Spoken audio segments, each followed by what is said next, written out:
Souvenons-nous qu'Abraham avait voulu aider le Seigneur à réaliser ses intentions. Il avait reconnu combien ce dessein de Dieu était impossible sur une base naturelle. Ensuite, sa foi avait faibli, et nous connaissons l'histoire douloureuse d'Ishmaël. Abraham, voulant aider Dieu et essayant de réaliser les buts divins selon les lignes naturelles, Ishmaël paraît. Qu'est-il? Le fruit de la nature. Puis Isaac paraît, le fruit de Dieu. Tous les deux se trouvent dans la même maison. Deux choses en résultent. Mais nous laisserons l'une d'elles pour le moment et nous suivrons l'autre. L'heure et le jour arrivent où l'Éternel adresse à Abraham cette parole. Renvoie cette servante et son fils. Car le fils de cette servante ne doit pas hériter avec le fils de la femme libre. Genèse 21, 10. Avons-nous saisi cela? Ce qui est né de la chair ne peut pas hériter avec ce qui est né de l'esprit. Ce qui est né de l'esprit a un héritage divin dans lequel ne peut pas entrer la chair. Ce qui est de Dieu est entièrement autre et ne peut partager sa substance avec ce qui est de la chair. Il faut que l'un disparaisse. Si l'on ne fait pas ce que Dieu a ordonné, qu'est-ce qui en résultera? C'est Ishmaël qui chassera Isaac, car il est dit qu'Ishmaël se rit d'Isaac, qu'il se moqua d'Isaac, et chercha à rendre misérable la vie d'Isaac. Tout cela avec le but de chasser Isaac pour avoir la place d'Isaac. C'est toujours ce que fait la chair. Elle est opposée à l'esprit. Donnons une place au fruit de la nature, et il chassera bientôt ce qui est de Dieu. Ces deux ne sauraient habiter ensemble, ces deux ne peuvent être co-héritiers. Il est tout à fait vrai que cette vie naturelle se rit toujours de ce qui est spirituel, parce que ce qui est spirituel est si entièrement autre. Je pense qu'il vaut mieux que nous suivions ce conflit jusqu'au bout. Passons au Seigneur Jésus. Il y avait des choses nombreuses que le Seigneur Jésus ne pouvait pas faire. Je veux dire, en raison de sa relation avec Dieu et de sa dépendance de Dieu. Il ne pouvait pas.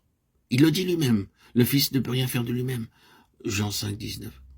Les paroles que je vous dis, ce n'est pas de moi-même que je les prononce. Jean 14, 10. Le Seigneur devait recevoir toutes choses du Père. Tout ce que le Père fait, le Fils aussi le fait pareillement. Jean 5, 19. Mais il ne faisait rien d'autre que cela. Il devait donc s'attendre au Père avant de pouvoir dire une parole. Il devait s'attendre au Père avant de pouvoir se rendre dans un certain lieu. Vous montez à cette fête pour moi, je ne monte pas à ces fêtes. Jean 7, 8. Il a conscience à ce moment-là d'être retenu. Il n'a pas encore le témoignage qui le libère et le pousse à monter à cette fête. Et cependant, il est dit ensuite, lorsque ses frères furent montés à la fête, il y monta lui aussi, non pas publiquement, mais comme en secret. Jean 7, 10. Était-ce là un subterfuge, une ruse, un moyen de se débarrasser de personnes dont il ne désirait pas la compagnie, avec lesquelles il ne voulait pas monter, préférant être seul? Nous ne pouvons pas dire cela. Il nous faut trouver une explication plus sainte que celle-là. L'explication, c'est que le Père ne lui avait pas encore donné la certitude de sa volonté, et il devait en conclure que ce n'était pas la volonté du Père qu'il monte à Jérusalem, du moins pour le moment. Mais lorsque ses frères furent partis, la volonté du Père se révéla clairement en lui. Il fut libéré dans son esprit. L'esprit du Fils reçut le témoignage que tout était bien. Il vit clairement qu'il devait monter à Jérusalem, et il partit. Le point, c'est que le Seigneur Jésus est limité entièrement par sa relation avec son Père, par sa dépendance volontaire, par la loi de la vie, qui veut que tout vienne de Dieu et rien de soi-même. C'est la loi.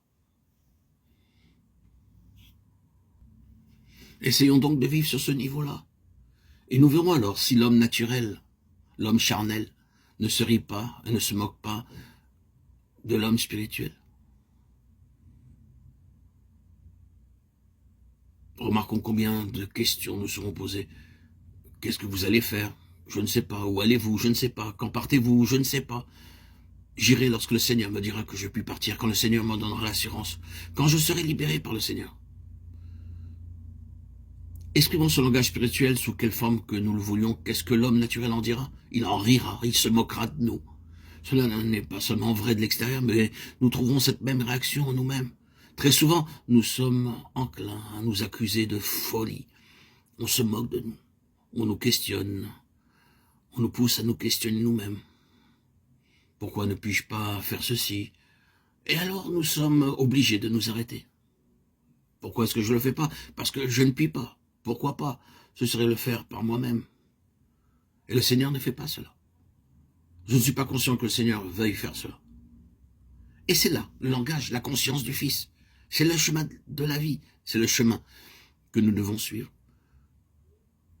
non pas faire notre volonté, mais la volonté du Fils, et donc celle du Père. Nous dépendons de l'Esprit, et non de notre corps charnel, de nos désirs, de notre chair. Nous appartenons au ciel, et non plus à la terre. Nous n'appartenons plus à la vie naturelle, mais à la vie spirituelle. Et nous ne devons pas laisser la vie naturelle prendre le dessus sur notre vie spirituelle. Suivre et marcher selon ce qui est de Dieu. Cela est intelligible pour nous tous. L'avons-nous bien compris, frères et sœurs en Christ, bien-aimés, auditeurs, auditrices? Sommes-nous sur le vrai chemin, le chemin de la vie?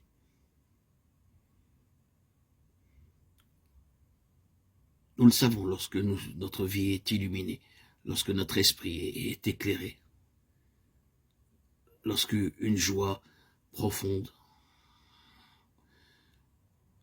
rayonnante, émane de notre être. Nous savons, nous sommes conscients de cette vie